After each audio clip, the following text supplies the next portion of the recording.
Survivor specialist John and McKenna are back, as always, with Kyle to break down another set of 5 seasons.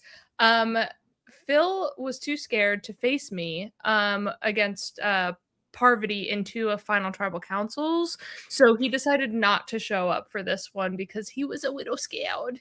So we are gonna dive right into this and talk seasons 16 through 20.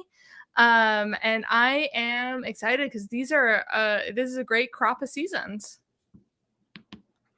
It sure is. We're still continuing like the golden age of Survivor, as a lot of people put it. But I've been struggling to think of a tone or a category, a way that I could categorize this group here. I feel like it's a very mixed bag. So I'm curious to see where our discussion is going to go. I don't know. I think that the majority of this grouping are kind of like our hard stumpers for final tribal councils. I think these are some of the most opinionated first jurors we have through the entire stretch of seasons. And as we progress through this, I think we're going to see it more and more. And then we kind of lose it when we get to heroes versus villains, but I think there's kind of a reason for that. But this is a stretch of seasons that have some pretty impactful jurors on them, I would say. And I think it's a lot more impactful than what we saw in that last batch we discussed last week. Yeah. So let's dive right into it. I mean, we are starting off with Micronesia, and Eliza is our first juror here. So her vote out episode is the effing stick situation. She thinks she's going to dupe the entire tribe. And then Jason reveals the stick, and she's like, well, are you trying to pull one over on me or what? And he legit thinks this is the idol because it has a face on it. And she's just like, well, all right, see you later. John, I want you to start. Eliza's in an interesting situation here because I genuinely believe she did not want to vote for either of these finalists. Yeah, it didn't seem like it. The way that Parvati spoke about her in the game behind her back really soured her to Parvati's game. And I think she just viewed Amanda as I don't even know how exactly to say it. I mean, in her final tribal council question, she mentions like her being superficial. I don't even think that's really the best word to describe how Eliza felt about Amanda. It's more that she felt that she had no agency, I think is a better way of putting it. Like, there's no way she had control of this game. And the way she's talked, she's a bit vapid at times, I think. I think we as viewers don't see that side of Amanda because Amanda kind of gets edited in a way to seem like she's a little more involved with things and a little more controlling. And I think she is has a better strategic mind than she may seem to put forward in the game, especially when you take into account a final tribal council performance by Amanda Kimmel was like one of the worst that you could possibly do, except for ones that we'll talk about in a couple of seasons here. However, Eliza still has to vote for someone. And I think what's really important about this in Fans versus Favorites, a season that is dictated by half returning players and half new players, they didn't have to get Eliza out here. There was no reason for this majority of returning players who were running this game at this point to do so, right? You still had James there, you still had Ozzy there, the aforementioned final tribal council competitors and Suri there. And Eliza, you have a stranglehold on this game if you wanted to stick with the returning players. However, is it important to put a returning player into this first juror position? And I think that's really what it comes down to here. It's having Eliza there as a first juror does set the tone for the jury in a way where it's more beneficial to the player who is better to articulate their strategic game rather than their social game. Yeah, that's probably true. What I struggle with Eliza is to figure out exactly what tone or how she affects this, because like she is one of the most opinionated jurors, right? Her first season as well as this season, her face is like it's legendary. But like you said, she doesn't want to vote for either one of these two players. So it's like she does set a tone in a way where it's like she's bitter at both of them. But she's not like championing someone, or the bitter tone is not negatively affecting somebody in the final tribal, like we've seen before. So it's she's very opinionated, but in a way it's kind of toneless because it doesn't, I think, affect this result very much. Yeah, she's like, I hate both of you, but we'll see what happens when it gets to my vote, because I'm going to be sitting and listening to everybody else's questions. This is just how I feel. So I'm going to base my answer off of what I get out of the other questions. So, make sure you answer those with honesty, and really, express your game through those. I don't really have I don't really have any thoughts for you guys because you suck. Here's so. All of us wanted to say something. Go ahead, Kyle. What do you know? Here's another thing, since we're talking about her question, like I would expect a more impactful question from someone like Eliza, because this is a tribal council with like a couple legendary questions, right? A couple memorable jury speeches. And I think Eliza is someone who wants to be one of those. She's very clearly trying to like make her mark and be a part of the spotlight, but I don't remember her that way in this final tribal. No, I think, I don't know, maybe this is me doing exactly what I'm going to accuse Eliza of here. This almost feels like a cop-out jury question, because it's more of this question. Exactly. It's not a question. It's a tone setter. It's like, hey, this is what I expect out of you. And she does go first. So we do see her kind of set the tone for the tribal council. Like, okay, you guys have to be honest. You have to tell me what's going on, because I don't know which of you actually play the game that's worth giving a vote to here. And we see this in a lot of seasons, right? We don't usually get it from our first juror. We usually get it from someone who, like, we haven't really seen an edit for in the season. But it kind of sets this question into action of like, how much is Eliza really paying attention to this, and how much does she care about who her vote goes to?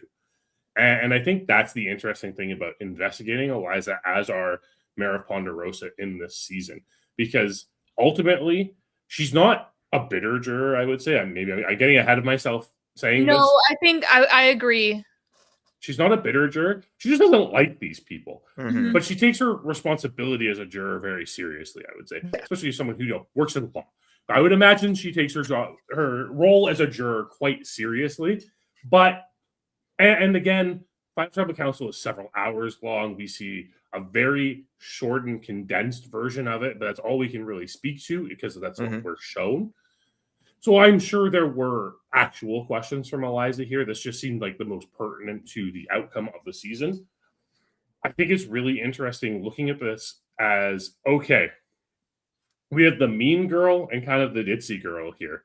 Which one is more deserving of winning a mostly all-star season of Survivor?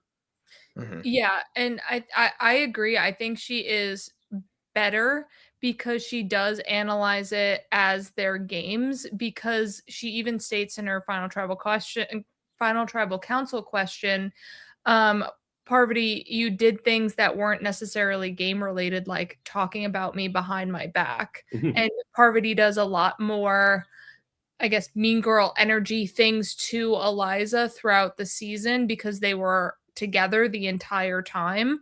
And Eliza still gives Parvati her vote because she is separating what she feels about these players versus some gameplay that they did throughout the season. I would love to see Eliza in the modern jury format. I think that talking about everything.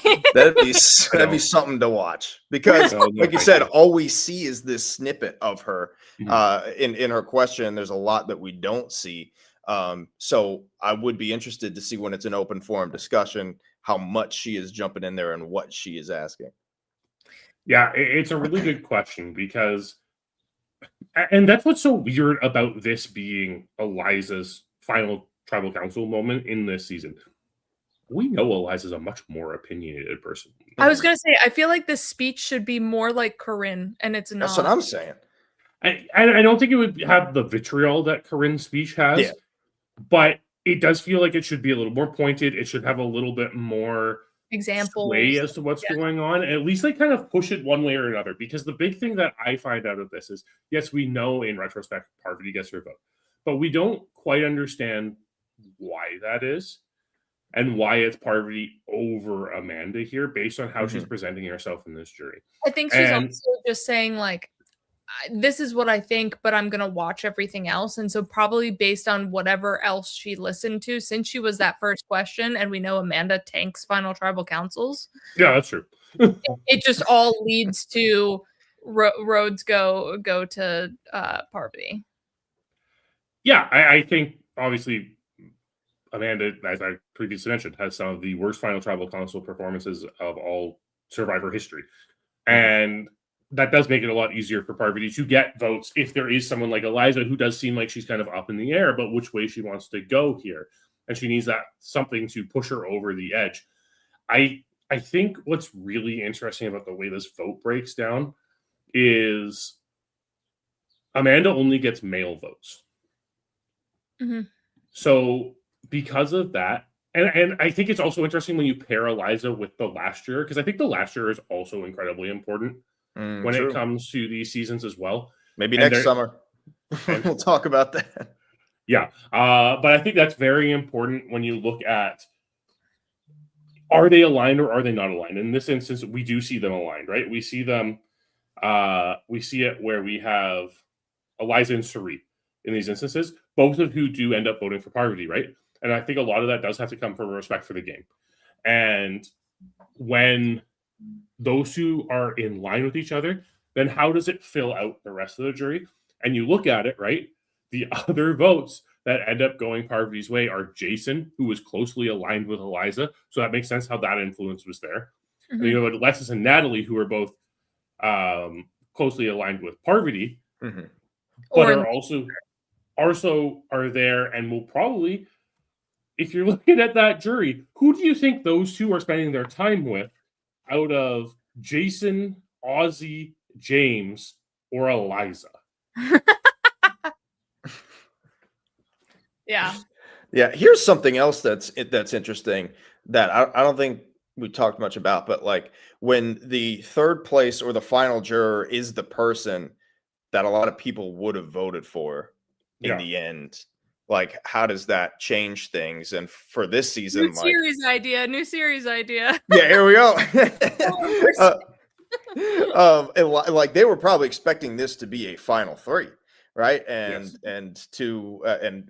Eliza, I would imagine, is a vote for Suri. So you know, you think that, and then you have 24 hours to process now. Rethink about who you're going to vote for. Basically, you have to reshape the way you look at the entire season and how it played out.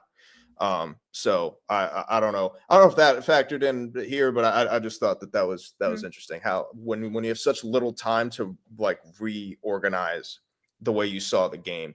That probably does make it so that Suri's a little more influential on this jury than she would be in any other season. Yeah. That's true. Not that Suri would never not be influential on the jury, but I think in this case specifically, I think you're right, Kyle. Like, I think a lot of people were intending to go into Final Tribal Council with a vote for Suri. So then when Suri is voted out, now it's like, okay, I have to choose between Amanda and Parvati. Which one of them played the better game? Did I relate to better? I do think, like, I think James and Ozzy were really scorned by Parvati, which is why Amanda gets their votes. I think that Eric always had a better relationship with Amanda. That's what we saw 100%. Throughout the entire edit, which makes sense why he would give her vote or his vote to her. But I think Suri's influence here does help sway those people who could have really gone either way. All right, so we are saying Eliza, shockingly, better. I guess she's a better juror, if not just for her facial reactions. Yeah, like she gives us entertainment, and there are moments like McKenna and I covered Edge of Extinction last week on another podcast. So I rewatched Edge of Extinction. You kind of have Aubrey doing those same type of Eliza reactions on the jury bench. And they're not the same. With Eliza, they seem over the top, but they also seem genuine at the same time. Yeah. That's how we would react watching what is happening. Mm-hmm. Whereas like Aubrey's in Edge of Extinction feel really over the top. Yeah. So I think even just for that, it's a big thing. Although there has to be a consideration. Is Eliza telling too much about how the jury is feeling about the moves in the game as a juror? And I think that's something we should really pay attention to moving forward, because I think it does become more and more apparent the further into Survivor we get, where the jury kind of, as these people who are supposed to not reveal what they're thinking and not respond and react to anything, it gets a little more lax after Eliza. And I think it's because production realizes that the audience is kind of glomming on to, oh, this reaction's kind of funny. And as we enter into the social media age, that's the type of thing that gets a lot of clicks on social media. All right, now we are going to move into Gabon, which should be a great conversation. Just the fact of Marcus is our first juror here, but he didn't make the merge, but he is our first juror. Marcus goes out at the fake merge summit situation. Swap. Yeah. Where he gets swapped onto a tribe with Crystal. Great, because they find out they have her cousin / his best friend in common, Kenny, Susie, and Bob. Susie and Bob are part of the Coda 6, so he's thinking should be a slam dunk to move forward, but a lot of people are very wary of Susie because she's kind of on the outs of that 6. Plus the night before after tribal council, they were like, all right, Susie, you can't just go out and say I'm voting for Corinne. Like, that's not a good idea. And so now Susie is in this middling position that Kenny and Crystal really use to their advantage to go for Marcus, who is this head of the snake, who's controlling Bob, who's controlling Charlie, Corinne, etc. So they really get a power player out here in Marcus. And I guess good thing they made him the first juror, because after, messing around with the format of, making this not be a merge, he deserved that at least. Yeah, this is a bizarre situation where you have a swap. We saw it in All Stars, but it's just such a weird time to do a swap, one vote before the merge.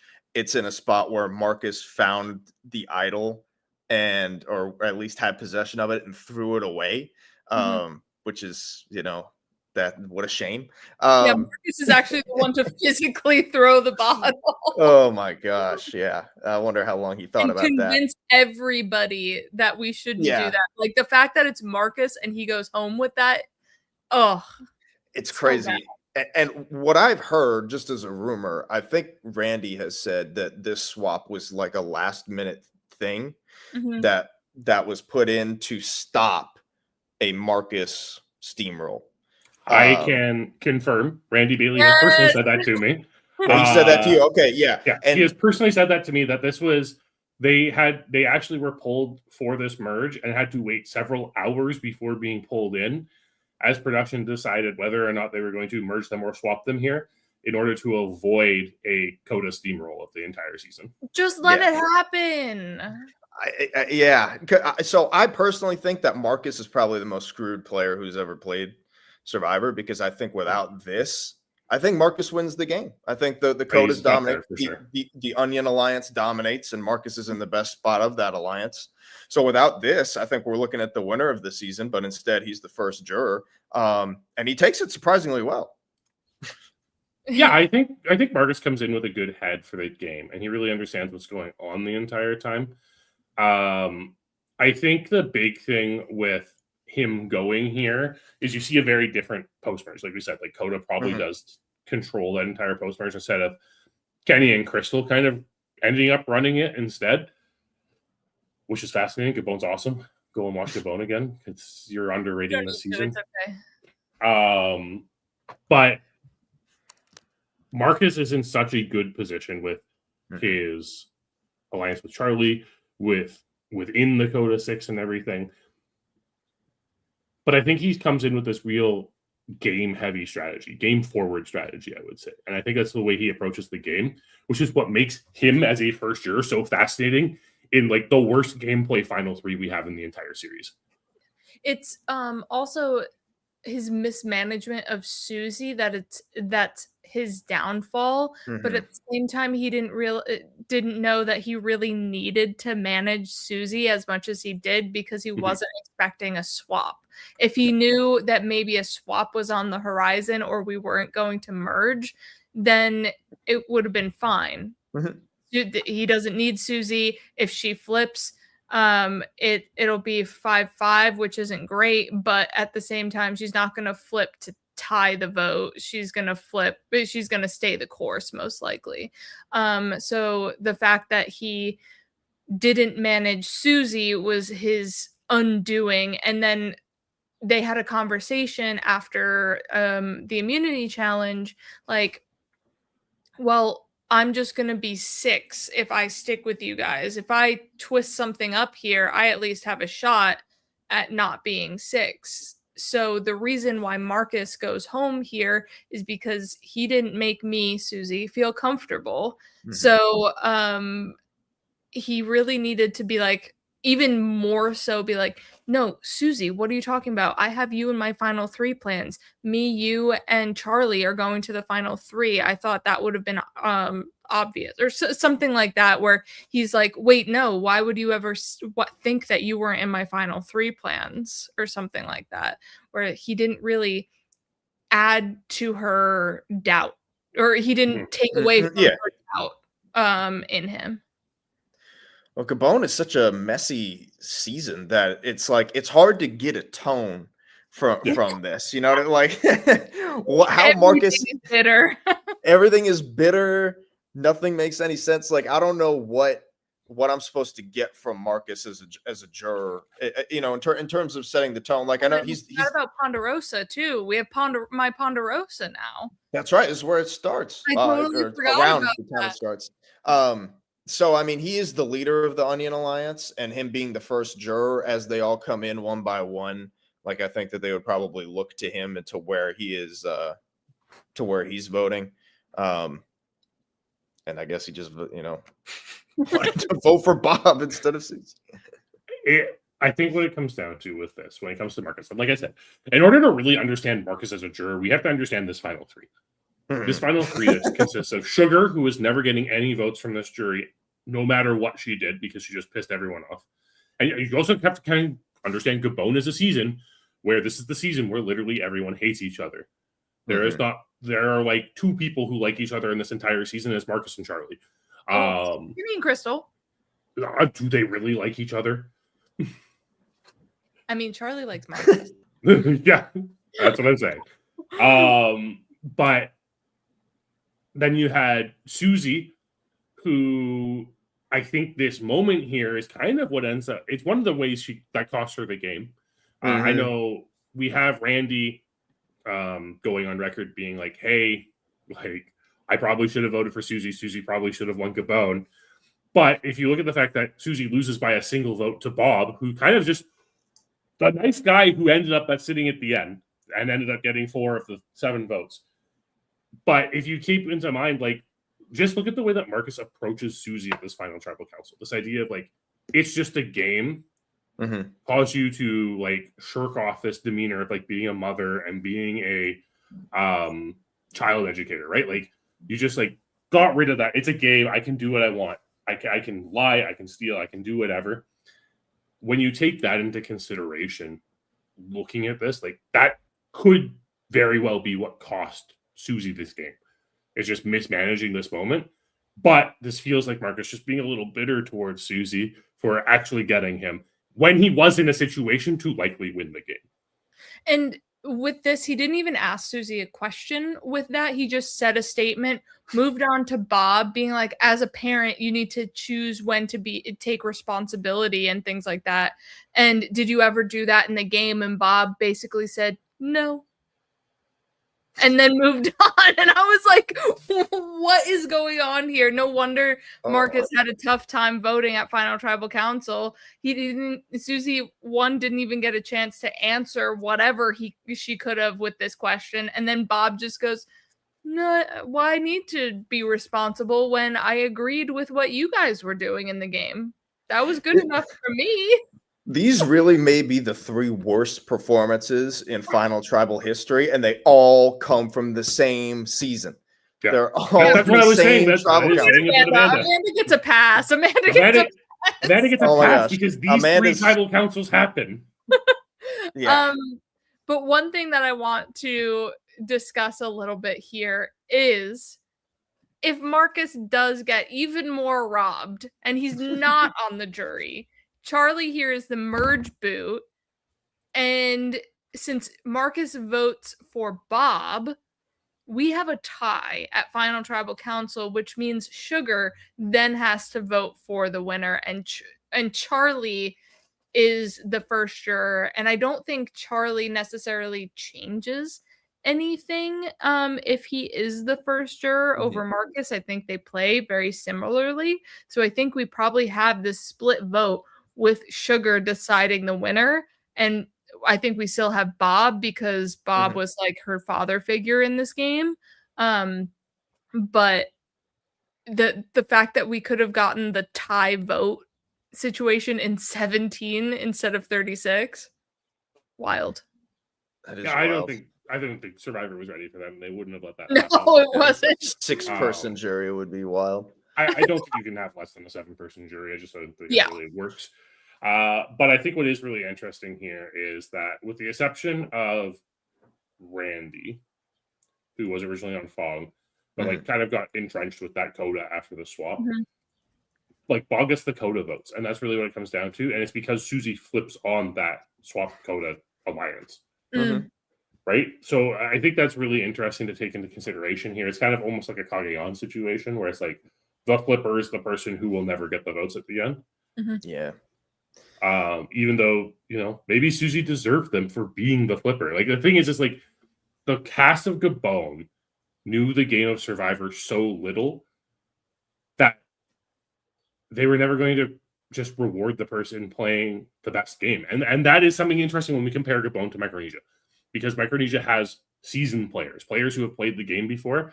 And as I was saying earlier, right, you have your returning player go home as your first juror. It kind of sets the tone for a more strategic game to win the season rather than a social game. But in Gabon, this is where like knowing your jury is so important. This cast just didn't know Survivor, right? It's what makes this season fun is because they're all so bad at Survivor because they don't know Survivor. So they have to like really rely on the social game a lot more.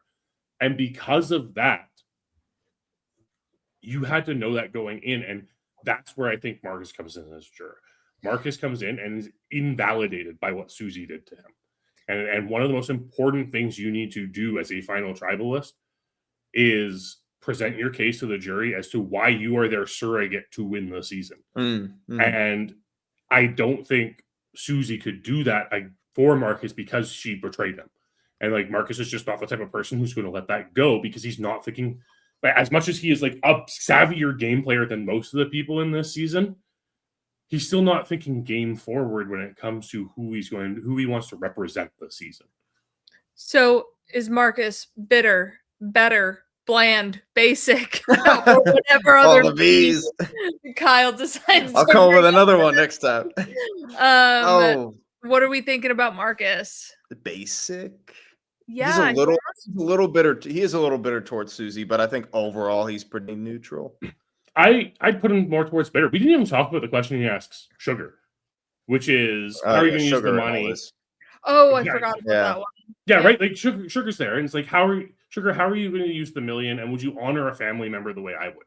This is again an instance of like the jury wants you to be their surrogate as the winner of the season. And I think this is bitter because he knew that Sugar wasn't going to say yes.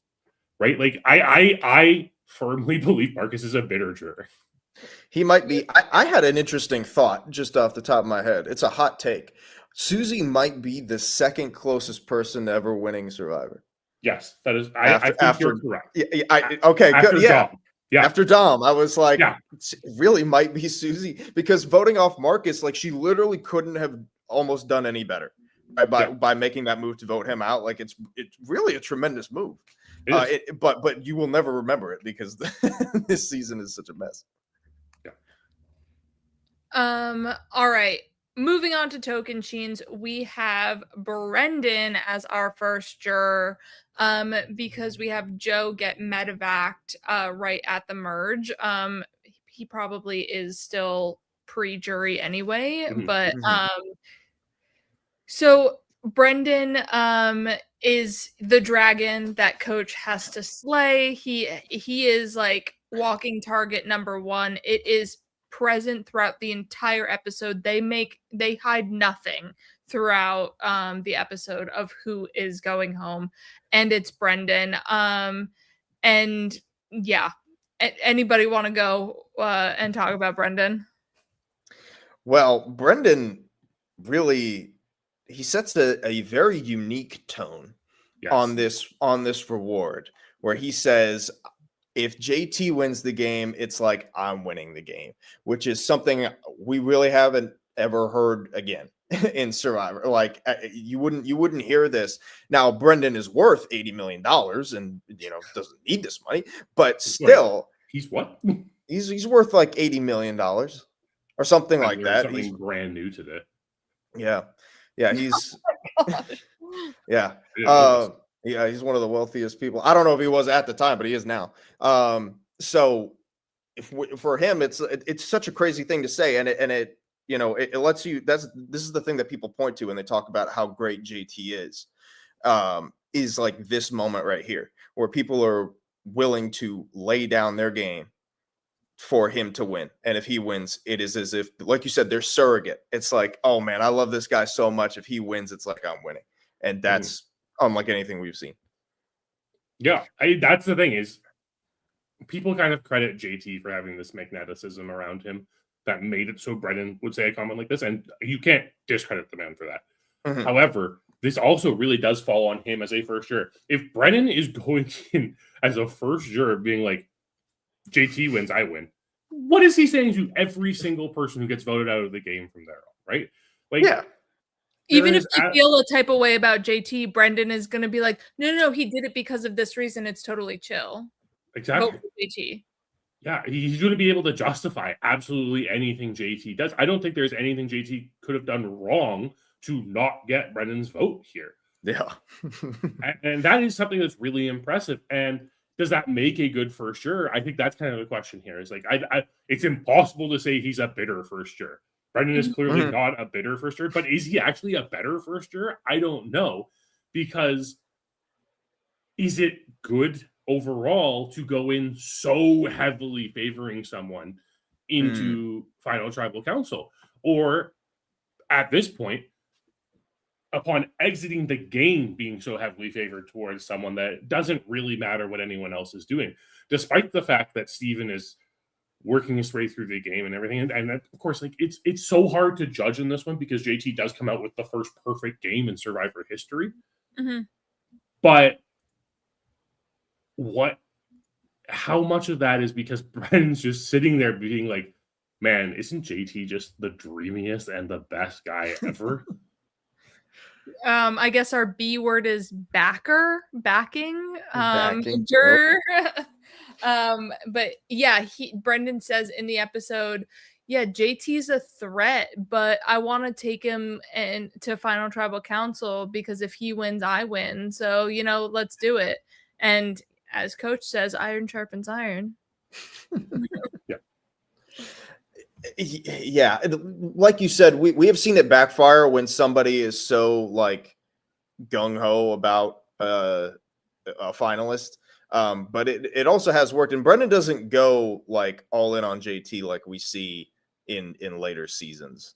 So I think that restraint is good. And he also had like his ally Sierra get voted out shortly afterwards, so now you have a couple people in the jury who are like-minded and are championing this guy. And I think JT just had such a stranglehold on the social game in this season. Like it really is unprecedented. and kind of difficult to explain, I guess, how he did this.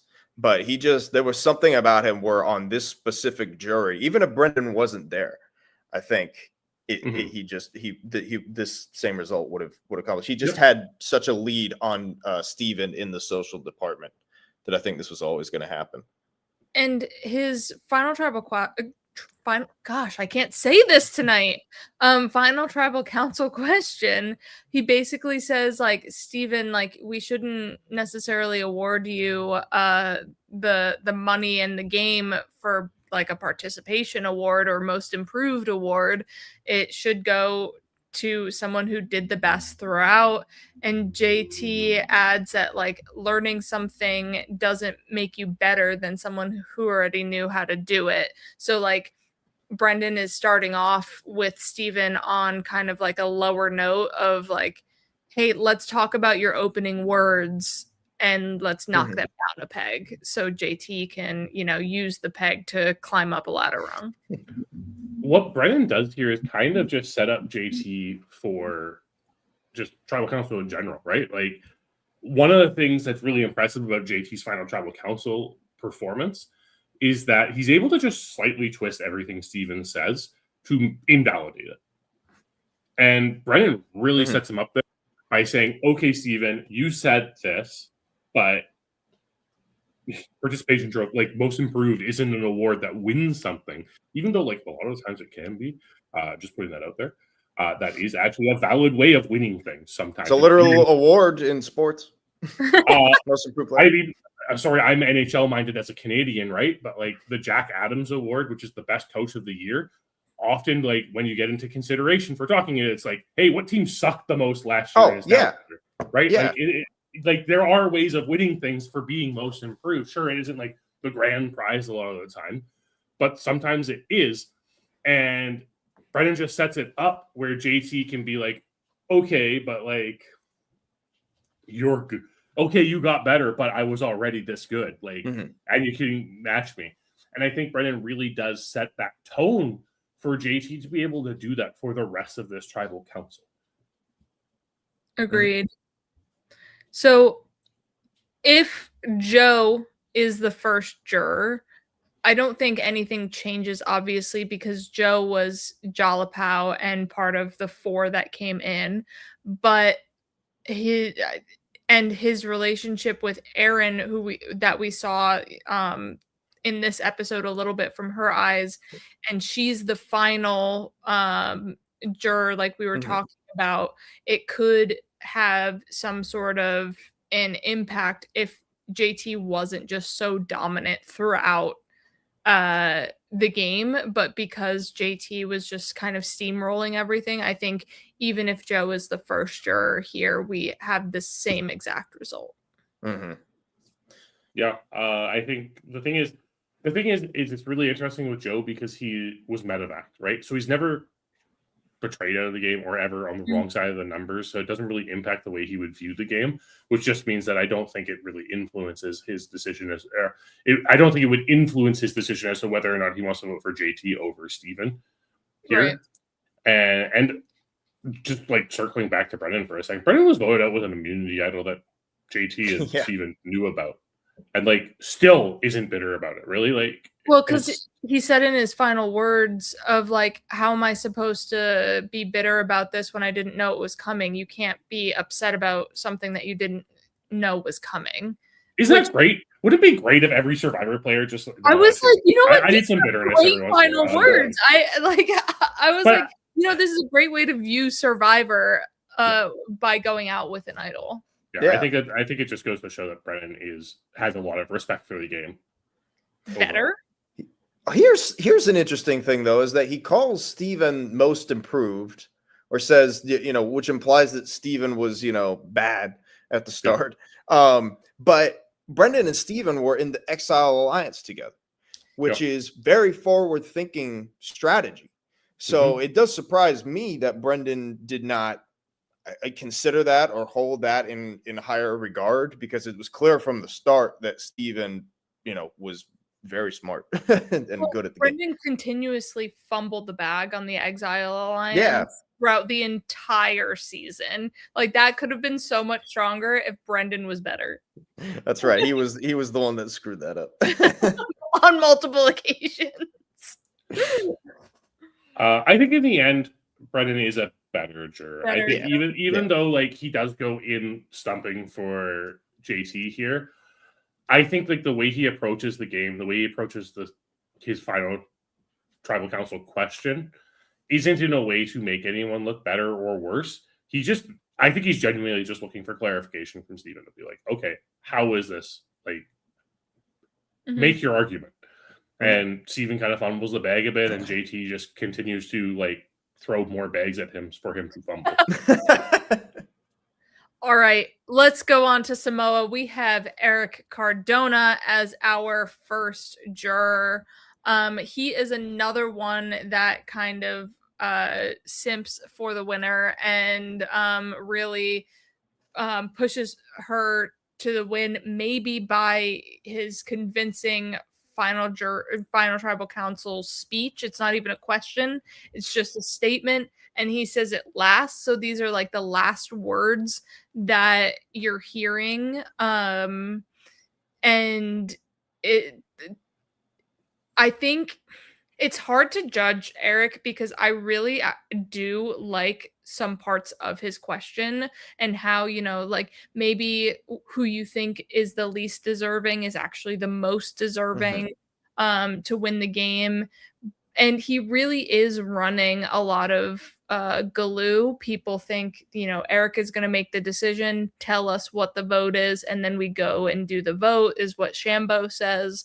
So he really is a kingpin throughout the game. And I think that's similar to kind of what Marcus is in Gabon. And then he gets cut here at the merge because Russell, makes this decision with the Foas to get Eric out because Eric is really bossing them around of vote this way and you'll stay in the game. We want Russell to flush his idol. And then you guys are good. Don't worry about it. Monica's going. I know a lot of people don't like this type of speech. Right. And I understand. I am personally not too bothered by it because I think that this might be the best jury speech of all time. Just in terms of scale, in terms of like impact, delivery, especially for someone who was drunk. I think that and this was great. This really sets a tone. This is one of the most tone-setting jurors because it gives the audience an idea of the tone, because this season is dominated in the edit by Russell. So when you're watching the season for the first time, you don't really know that Natalie is going to win this game, right? People are pissed off at Russell, but people have been pissed off at others and won the game before. So in this case, it gives the audience a window. It is the turning point where it's oh, Natalie is going to win this season now. And this is the moment where that becomes clear. So I think for a lot of reasons, this stands out as one of the most impactful jury speeches and jurors of all time. I would argue this is one of the most impactful jury speeches in the annals of Survivor. Oh yeah. And that is because every single time we get a stump speech after this, it just has to be compared to the full Cardona, right? It's not the full Murphy because you're not proposing, but when you look at Eric Cardona's speech, and this is the reason why I think so many of these other similar stump speeches that we do get in later seasons don't compare, because it isn't the same, right? It isn't the same. It isn't they're never in the same situation, right? The ones that come to mind, right? You have the aforementioned David Murphy, who's talking about Boston Rob. Okay, no one needs to be convinced about Boston Rob. You have. I feel like this is almost similar to the snakes and the rats, just the way it was the way it's phrased. So that's why, maybe the least deserving is actually the most deserving. Maybe the snake should eat the rat, just like the island intended. I think they have a lot of similarities, so that's why we hold it in a little bit higher of regard, or it has a little bit, it triggers a little bit in your brain of this is impactful, this is a good speech. This is, something that is long lasting because it has similar notes of snakes and rats. Yeah, that's a really good point, McKenna. And I think like the other thing is because of the edit of the season, it seems like we're seeing this like underdog. Like this person, you're at a point when you're watching Samoa for the first time that you think Russell's running away with this, the way he has run this entire game. Mm-hmm. And then to hear this speech for Natalie, like really in lifting up Natalie, this speech really puts Russell down because it really highlights how terrible Russell's social game is. Mm-hmm. And one thing to remember, Natalie's the reason Eric goes home. Yeah. Yes, he is. Natalie puts in all of the work with her relationships with the woman, Uncle Lou, to make this vote happen. Right? Yeah. And as much as like Russell's running everything, Natalie's the one who puts in the work with Laura, puts in the work with Monica, who makes sure that Eric goes home here at the merge and really flips this game around for the Foa-Foas. Mm-hmm. Now, here's an interesting thought that I just came up with. So, Eric, we know that this is obviously an impactful jury speech, but I'm curious if this is a case where like the other jurors are setting the tone for him because he didn't spend very much time with any of these Foa-Foas, right? He didn't spend enough time with Natalie to know, how great she is or how bad Russell is. He's hearing how bad Russell is from everybody that's coming in. So I think his opinion is influenced a lot by that. And like you said, Russell's not even the one who got him out. So he can't, what's he bitter at Russell for? Right. He's like, arrogance, all this and that. He knows that because of what he's hearing from everybody who's coming in. So I think that this is really as impactful as it is, it might be a manufactured opinion. And perception of the game. You Brad Culpepper with Candace. She has not experienced anything with Brad Culpepper, but is pissed at him for. Candace also doesn't say that. Yeah, Candace doesn't say that, but he's involved in that sentiment is there. Yeah. Yeah, I kind of agree. And my biggest question with the way that Eric is as a juror, I think you're right, Kyle. I think the fact that Eric comes in and has this big stump speech, and you're like, why? Why is this happening? You were the first juror. You didn't spend time with Natalie. You didn't really spend time with Russell. How do you know this is going on? He gets the thumbs up to Russell when Russell pulls out the idol on Kelly. He goes, oh, yeah, man. Like, you would think that he'd be all in on Russell, but yeah. I think that might be more of an anti-Galoo thing. Probably. Than a pro-Foa thing. But I do think the stories of people talking about Russell at camp afterwards really do impact Eric here. And that is a really good point, Kyle, that sometimes your first juror doesn't have a good sense of what's going on, especially in this season that didn't have any swaps, right? You kind of had the like kidnap mechanic in this season. So there was a little bit of cross-tribal interaction. But other than that, you didn't have these groups weren't mingling with each other. And what my biggest question for Eric as a juror comes in is like, did this actually sway anyone, or were these votes there already? Yeah. I would think probably they were there already. Like, I don't know if there is a jury speech that really has changed anybody's opinion, like from a juror talking to. We do know a couple. I guess. But yeah, I mean, it's mostly negative for the most part. It's like, oh yeah, like we know that like Sue's jury speech lost. Oh right, yes, votes, yeah, right. And so there are some examples of it, but for the most part, I think most people go into a final tribal council at least 70% sure who they're voting for. Yeah, and this is also like one of those notes that producers might have wanted to, leave the final tribal council on as opposed to some of the other questions or statements. It like wraps it up really nicely. So whether, it is impactful to the other jurors, maybe not, but it is like those final words, like ringing in the audience's head and the juror's head before voting. So Eric Cardona, is he better? I think he's better. He is bitter, but he's not trying to bring somebody else down. He's trying to pull somebody else up. So I think he's better for sure. Yeah, I think he's better. I think any juror who goes in trying to afford an opportunity for someone they might view as not being given a fair chance.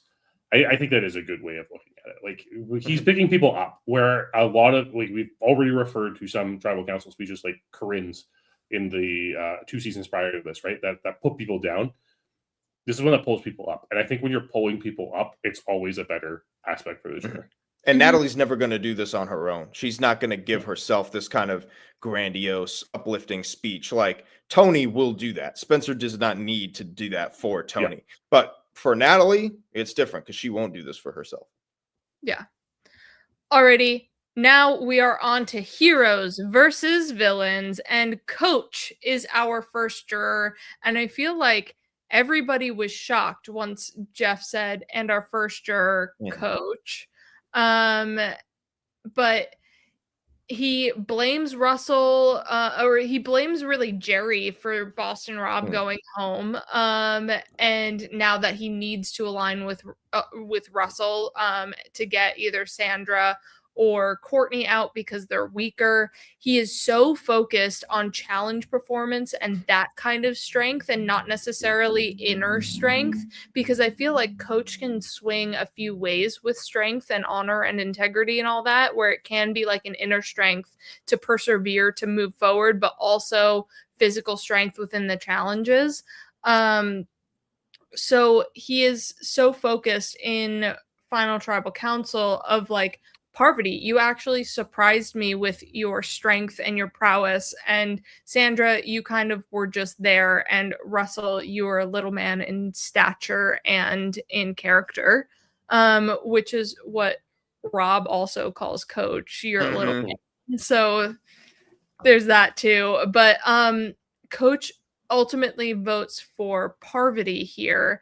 And it's just, I feel like the ways that he's saying it in Final Tribal Council, he's just voting for Parvati because he doesn't want to vote for Sandra and he doesn't want to vote for Russell. Yeah. And he's just finding a way to say something of, I guess you surprised me in the challenges. I thought you were going to be weak, but you actually weren't. Great. You get my vote.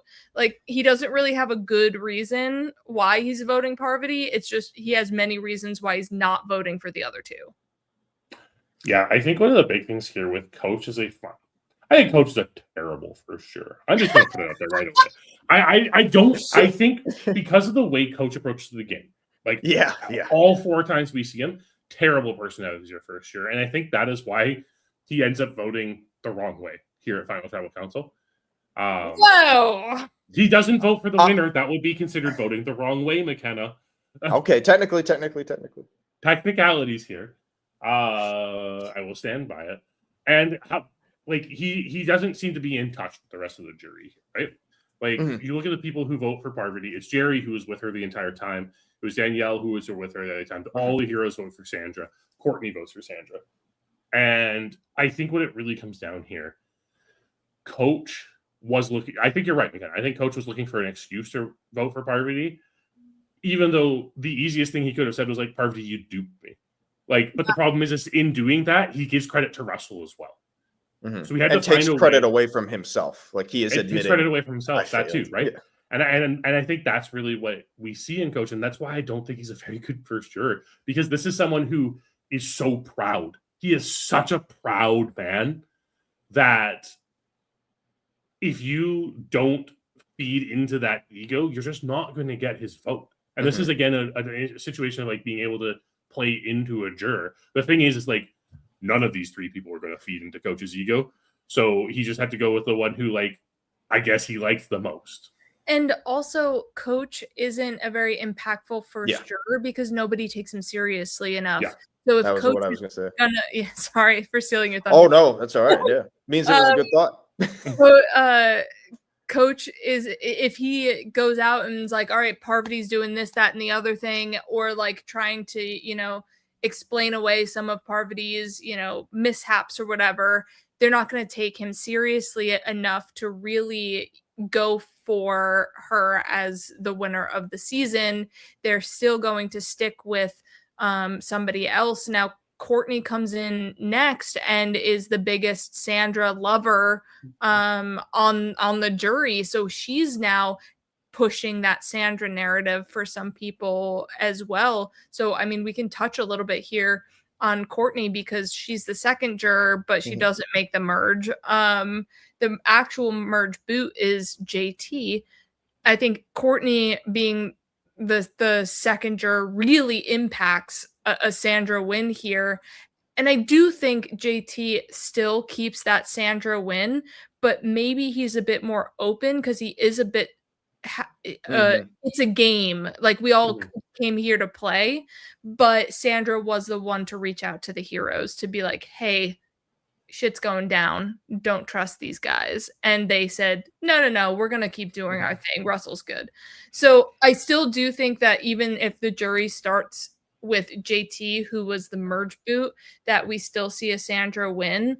But the impact of, I guess, Coach with Courtney, Courtney's really the one I think that really is driving some of the Sandra votes here. I'd almost argue that Russell and Parvati are driving the votes for Sandra here, right?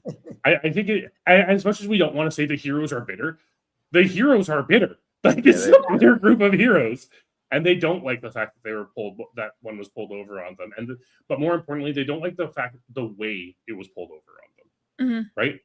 And I think that's really what it comes into here. And like you said, Sandra was providing this olive branch to the heroes the entire time, being like, use me, we can get rid of them, it's fine.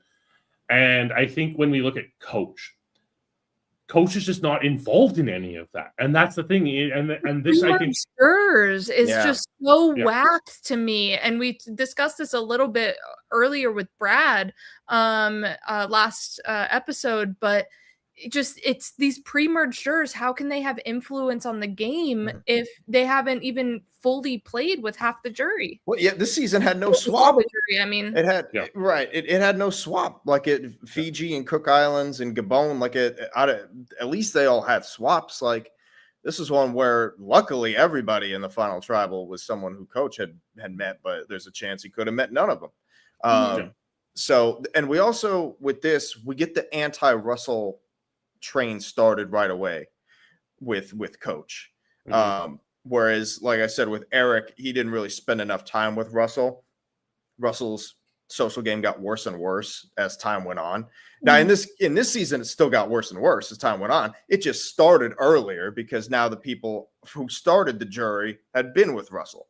So, like, it got that time, gave that some time to fester, if you will. Coach also caused his own downfall. He also wanted that pizza so bad that he sat Sandra and Courtney out of a bowling challenge. And it's like they're saying like Coach is the reason why they lose this immunity challenge, even though he's the only one to score a point. But it's because they have to now play Sandra and Courtney in the immunity challenge and not sit out one of them or both of them because Coach is like needs pizza. Well, we might argue Coach sealed his own fate when he went against Boston Rob in this season, right? Like I think there are many faults to Coach's heroes. No, I mean I'm just specifically talking this episode where Coach went home. Yeah. But yes, going against Boston Rob for Coach, bad idea. I just think Coach isn't the type of person you want as a juror in general. Like I think I think Coach is a bad juror because he is so opinionated about the game, because he is so we see it in 50, right? He's so about honor and integrity and everything that he's going to vote that way no matter what. He's essentially always going to vote for his ally. I think even if you look at like his Tocantins game where he's voting, right? He's voting for JT because JT is the one who really he saw as the honorable person to take the win at the end. I think it's kind of the same thing here where it's like there's dishonor among thieves with this final tribal council or this final three, but he's still kind of going with who he views as the most honorable of them and the person who was fighting their way through challenges and performing well and not riding coattails or anything or being ultimately scheming and stuff like that. And also Sandra is the reason why Coach gets out of the game too. Right. It's not Russell or Parvati. It is Sandra pushing the narrative to Russell, who then makes the move. Russell gets outplayed here. Yeah, he Sandra gets makes the move, really. Yeah. It's an interesting final three to me because this is one I generally have a good idea of who I would vote for in a final three. This one I really don't know. I go back and forth all the time. So it's hard for me to like think about it from that perspective. In terms of like, are they bitter or better? I don't know because like I don't know who I personally would have voted for. So I think he's just a terrible juror. I don't care where bad. in the jury he is. There's your bad. There you go. Bad. I think there are two places you want Coach in your season, and if I was like on a beach with Coach, I'm either taking him to the end of the game with me or I am voting him out as early as possible. Yeah, because I like maybe not as early as possible, but like right before jury starts. Because like he still McKenna said, challenge. Yeah, like McKenna said, they didn't know that the jury was going to start here. No, like I'm sure they were thinking that somebody probably thought that. Like I don't want Coach on the jury, and then all of a sudden he's on the jury. So it's like, well, what? Crap. yeah. Alrighty. So that is the end of this episode of Bitter or Better. Thank you all for watching and liking this series. We love all the comments that we've been getting on these videos of how interesting, these topics are. We've had a great time talking about them so far, but we are ready to keep trucking on next week with seasons 21 through 25. And what do we got going on Specialist Universe, John? Well, we still have Winning Survivor going on every Thursday, where Phil and Once Upon an Island are discussing the 5 seasons we talked about today. They will talk about tomorrow. They will talk about those winners. Tagwith is still doing her Survivor China rewatch.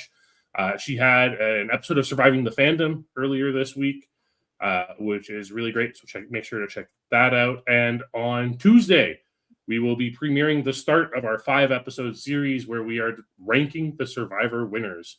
We specialists have all made a list, and there's an aggregate list that I haven't seen yet, but Phil presumably has, that will rank these winners based on the opinions of the specialists. So that'll be a ton of fun because we love making arbitrary rankings of things. Yes.